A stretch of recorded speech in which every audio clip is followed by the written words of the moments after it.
First of all, thank you very much for the opportunity to be here today. I'm here speaking on behalf of Clearwater County.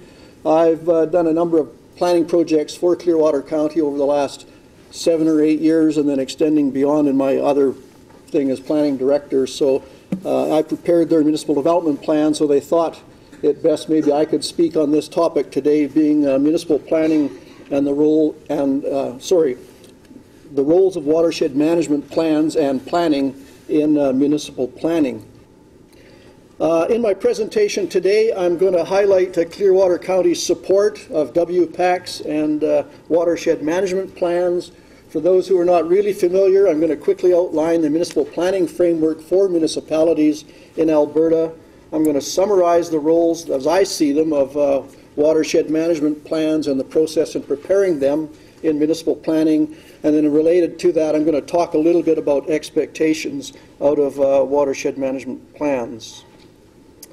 Just to provide you some oversight, Clearwater County is a very important location in the province of Alberta because it actually embraces the headwaters of 2 watersheds, the North Saskatchewan and the Red Deer River watershed. The boundaries there aren't exactly accurate, but they're pretty darn close. And it does show that it has a large majority of the headwaters of the North Saskatchewan and key portions of the headwaters of the Red Deer River. Clearwater County itself actively supports WPACs. They've been involved with the North Saskatchewan Watershed Alliance, the Red Deer River Watershed Alliance, and they actively work with local stewardship groups and individuals with regards to various components of watershed management. Their roles in watershed alliances, they've been active in both of the North Saskatchewan and the Red Deer since their inception.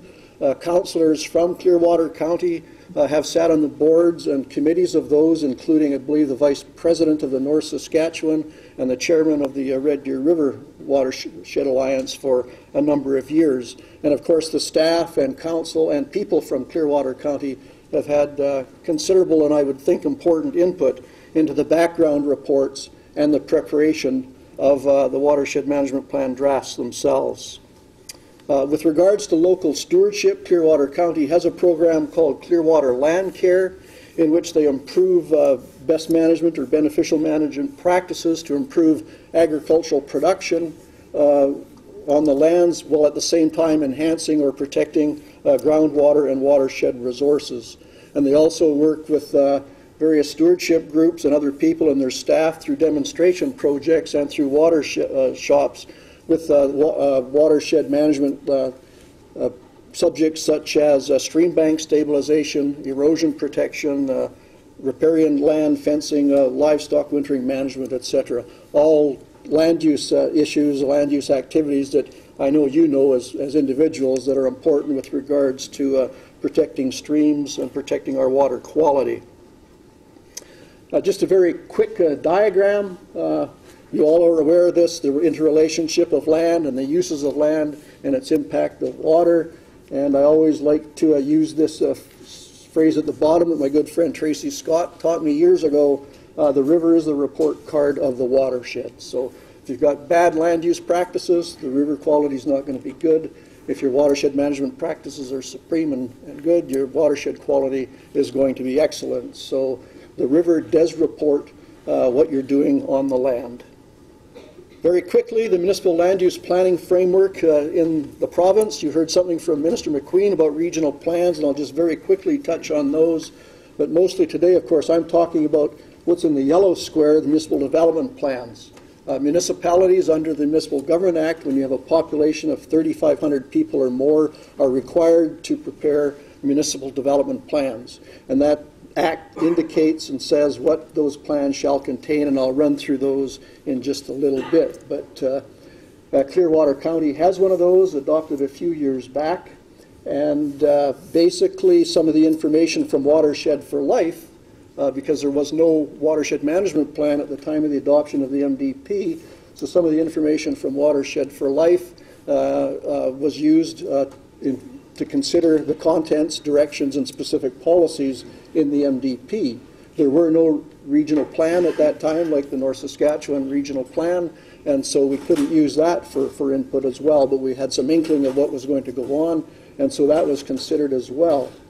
At the same time, there was no watershed management plan in place under the Water Act or the Water for Life. So some of the background information from the early 2000s into 2005, etc., was used in the preparation of the municipal development plan.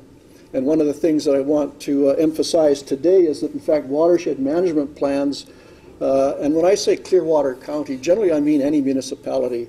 And I often think especially rural municipalities that have a large land base of watershed. So watershed management plans and the processes to prepare them are considered as input into municipal development plans, as considered as input. Regional plans are somewhat different. They are senior under the Alberta Land Stewardship Act. And in fact, a regional plan can prescribe or regulate or dictate, whatever word you want to use, what has to be in a municipal development plan and reflected in a watershed management plan, and in fact maybe some of the specifics of policies. It can both regulate and it can guide. So the regional plan is in fact a senior document that can regulate and guide these other two. The municipal development plan for Clearwater County will be used for input, I'm sure, by the people that are preparing the regional plan, the Alberta Land Stewardship Act. You just heard Minister McQueen say the people closest to the land, you know, what should be done, you know, within their areas, and the municipal development plan as prepared and adopted by Clearwater Council reflects, you know, local land use issues and local needs, local concerns and local desires. So that will be used in the form of input to guide the preparation and the content of a regional plan. Okay, the municipal land use planning framework itself, very quickly, I said they're done under the Municipal Government Act, and that act says that municipal development plans shall address, and I'll just quickly read a word or two, future use of land, future development, land use and growth patterns, infrastructure, the provision of transportation systems, the provision of municipal services and facilities. It has to have subdivision and development policies that we'll talk about a little bit later. It has to address municipal school and municipal school reserves, environmental reserves, and also the protection of agricultural land. Those are the things that a municipal development plan shall address. Shall address. There's no mention in that list of considering water use and conservation, which I always find interesting, but it's not there as a shall policy. However, the Act does go on to say that an MDP may consider environmental matters, and this is where most municipalities will get into specific watershed management, water quality, water quantity issues. Municipal development plan can also address economic development, and it can also address social matters in addition to some of the infrastructure and services we've talked about before. So basically you can see even there then there's the three columns or tenets of sustainability: the environment, the economy, and social considerations. Okay, how has Clearwater County reflected the planning framework? They've done this through their purpose, that is to plan and manage growth in the municipality within the context of environmental, social, and economic considerations. So it's important there that it says to plan and manage growth. Growth means change, growth means development. It is going to happen, but they want to do it within the context of environmental, social, and economic considerations. Again, the three pegs of a footstool in the whole realm of sustainability. The vision statement for the county itself has these following key elements for the future. For the future, they want diverse residential opportunities and people services. That can be interpreted as development and land use change. They want a diverse and sustainable economy. That can be interpreted as development and land use change. But within that, they also want a respect for the environment. So again, it's those three things: the environment, social aspects, and economic aspects. The municipal development plan for Clearwater County itself, and this was used, I understand, for some input into the North Saskatchewan Watershed Management Plan. The MDP for Clearwater County does address natural capital components of watersheds.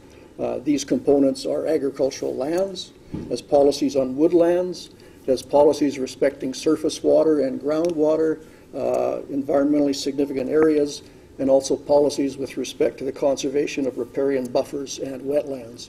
And the policies for those 8 natural capital components regard the conservation, the stewardship, and management of these resources. And therein lies, the components of a watershed management planning within the Clearwater County MDP. The MDP also has two specific policies with regards to watershed management plans, and for them, of course, that'll reflect the North Saskatchewan, which is now in place, and the Red Deer River, which is being undertaken. And the policies indicate that the county will participate in the preparation and the implementation of a watershed management plan. So once they're approved, the county will look at its MDP, which it says in the next statement, it'll review and revise their own MDP for consistency with the WMP, and they'll seek to help to implement the watershed management plan through their statutory plans and through their land use decisions. Okay, more along the title, I guess, of what the title for this presentation was. What are the roles of watershed management planning and the plans themselves in municipal planning? And I'm tying the plan itself and the preparation process together because they are very interrelated. As a planner, I often think that the plan is the process. You learn so much through the planning process as you engage with people, you study options, you look at the issues and considerations, et cetera, et cetera, et cetera. You learn so much that process is extremely important and tied right into the plan itself. So, but the role of watershed management plans and planning is in fact both. The plan can do much, but also the process to prepare those plans can have a significant influence on the planning process and the plans within a municipality, whether it's urban or rural. In my view, the roles of watershed management plans in municipal planning are threefold in the way of promotion. They promote awareness, they promote knowledge and understanding, and they promote improvement. So when I say here watershed management plans, again, I'm also including the process, to prepare those plans. So they promote awareness, they promote knowledge and understanding, and they promote improvement. And to me, each of those is a step above the other. And I'll talk about those just a little bit. With regards to awareness, they provide a municipality a larger context. So they place that municipality within the context of a larger watershed. It's the municipality's land and resources and how, in fact, it does fit in and tie in to the remainder of that watershed. If you saw the picture of Clearwater or the map, you saw it as at the headwaters. There's a whole huge stream, two streams, below it going all across the province. So there is a context, there is a relationship. And very clearly that Clearwater County has the headwaters and much of the source waters of both the North Saskatchewan and the Red Deer rivers. There's considerable public lands and forests that are valuable to not only the province, but certainly to the North Saskatchewan watershed and the Red Deer River watershed, and has farms and energy and economic development that are interrelated across the entire watersheds. And there's even tourism and the history in the area. They are all relevant one to another. Clearwater County to the remainder of the watershed, and watershed to Clearwater County. The processes and the plans themselves, they help in awareness by clarifying interrelationships. So they point out the interrelationship of the headwaters with the rest of the main stem. They point out the relationships between the tributaries and the main stem. They point out the significance of land use activities in one area with regards to water quantity and water quality in other areas. Obviously, ecosystems bridge municipal boundaries and go across large parts of watersheds, and the same thing with economies and recreation. They do clarify frequent and important interdependencies, and I'm not going to get into that. It's a lot of the things I've just said, but one area is interdependent with the other and vice versa. So the whole process helps to make a municipality aware of those interdependencies. They also very much make municipalities aware of impacts, that what Clearwater does and approves impacts somewhere else, and what downstream might want impacts what Clearwater has to think about in its land use decisions. So it does clarify those interrelationships. And it certainly raises that process and the plans themselves, specific issues to consider. The North Saskatchewan Watershed Alliance, for example, has chosen these five things as the key issues to immediately address. Water quantity and quality, riparian lands and wetlands, aquatic systems, groundwater, and land use planning.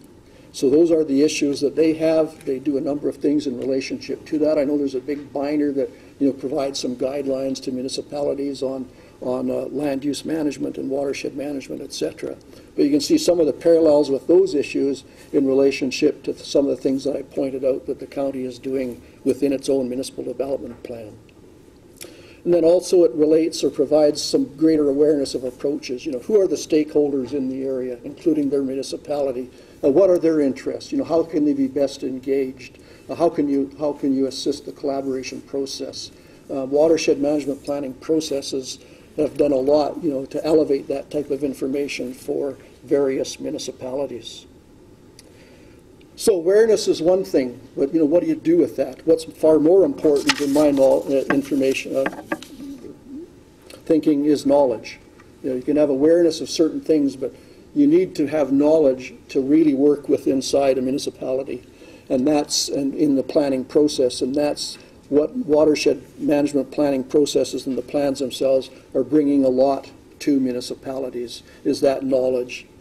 Some of that is information.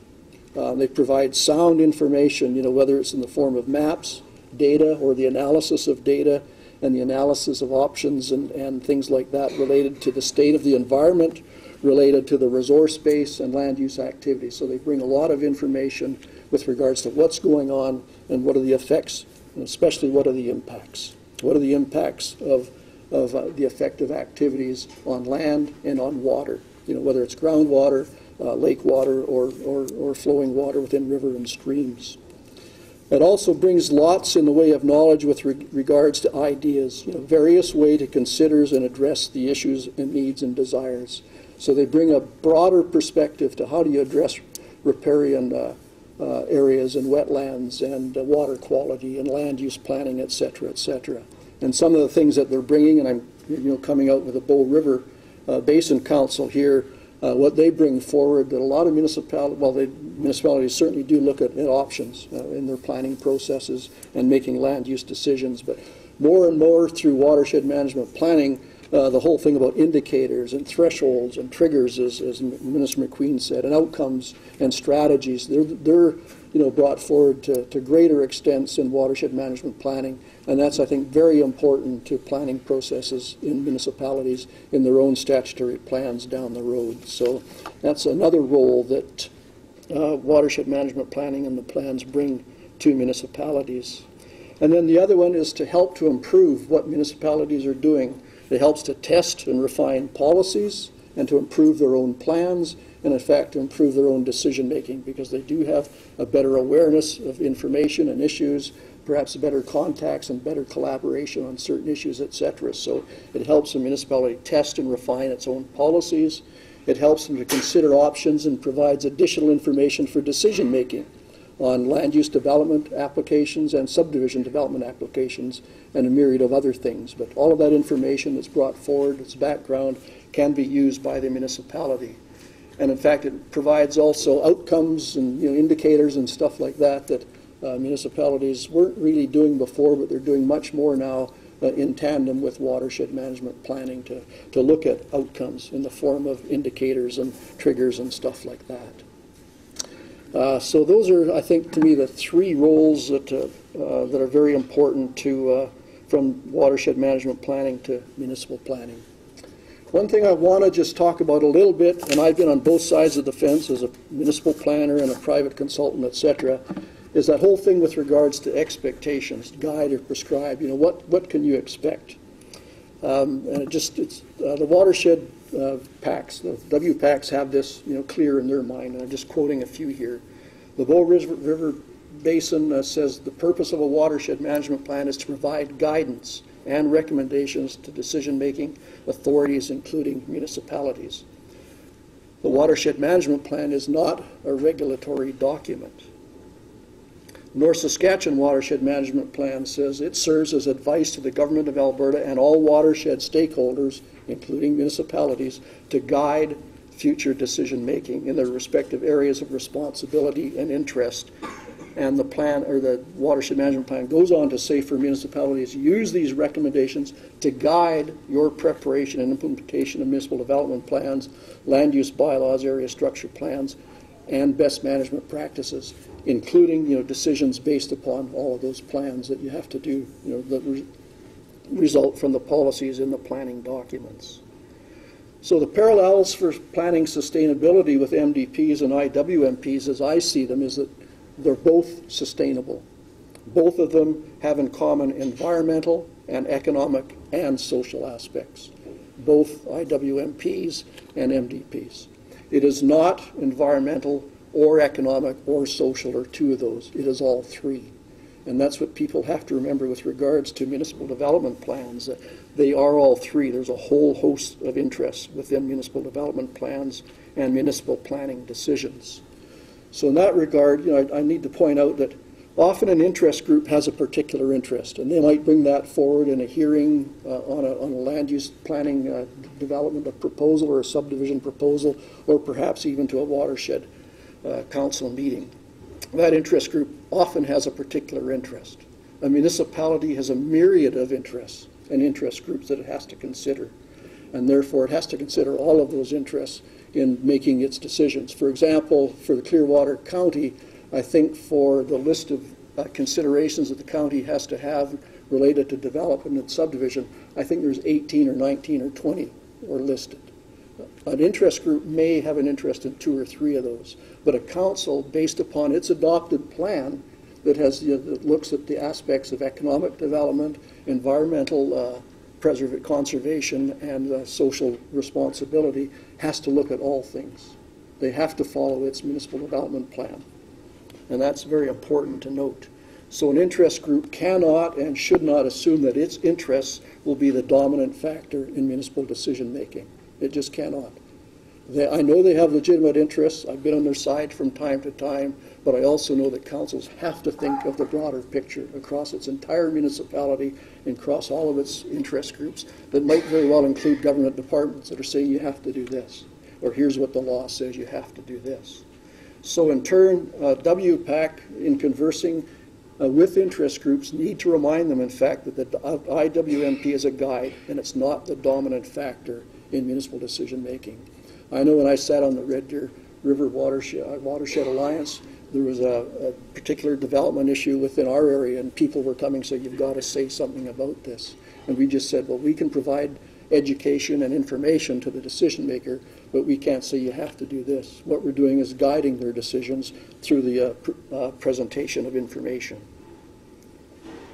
So in closing, I just want to say that Clearwater County, as all municipalities, I believe, are earnest about managing their portion of a watershed, having regard to local needs, even having regard to special interests and the broader watershed concerns and needs, but all within an environmental, social, and economic context. Clearwater County will continue to consider and be guided by the provisions of the North Saskatchewan Watershed Management Plan that is in place and the Red Deer River Watershed Management Plan that hopefully will be in place in 2014.